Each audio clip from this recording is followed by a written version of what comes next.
Dita e 17 e luftës. Sot drejtori i qendrës kundër terrorizmit të Shteteve të Bashkuara të Amerikës dha dorëheqjen. Joe Kent deklaroi se arsyetimi ka të bëjë me nisjen e sulmeve amerikane në Iran. Sipas tij, nuk ka arsyetimi mjaftueshëm për të nisur luftën, sepse Irani nuk përbënte kërcënim të menjëhershëm kundrejt Shteteve të Bashkuara të Amerikës. Pse është kjo deklaratë kaq e rëndësishme?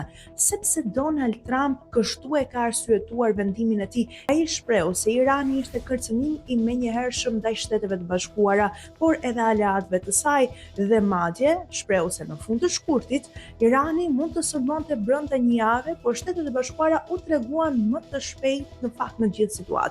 Në atë kohë, Irani dhe Amerika ishin në tavolina diskutimesh për të ndaluar prodhimin e armëve bërthamore. Joe Kent me deklaratën e tij shokon të gjithë botën, sepse ai është pikërisht në qendër të një nga organizmave që merret me studimet dhe me analizimin e informacionit nëse Irani përbën pikërisht rrezik kërcënim të drejtë për drejtë kundrejt Shteteve të Bashkuara apo vendeve të tjera. Ai ka në dispozicion dokumente të klasifikuara dhe patjetër që e kishte këtë informacion. Ai tha se me ndërgjegje të plot nuk mundet në fakt të drejtojë këtë qendër në një kohë kur sipas tij nuk ka arsyetim mjaftueshëm për të vijuar sulmet. Mes me situata vijon njësoj, ka pasur në fakt sulme amerikane që kanë vrarë dhe zyrtar shumë të rëndësishëm iranian, vetë fjalë për sekretarin e Këshillit të Sigurisë Kombëtare Ali Larijani, por edhe drejtuesin e një nga milicive të Gardës Revolucionare Islamike Basij, quhen ata. Pra është vrarë Golam Riza Sulejmani.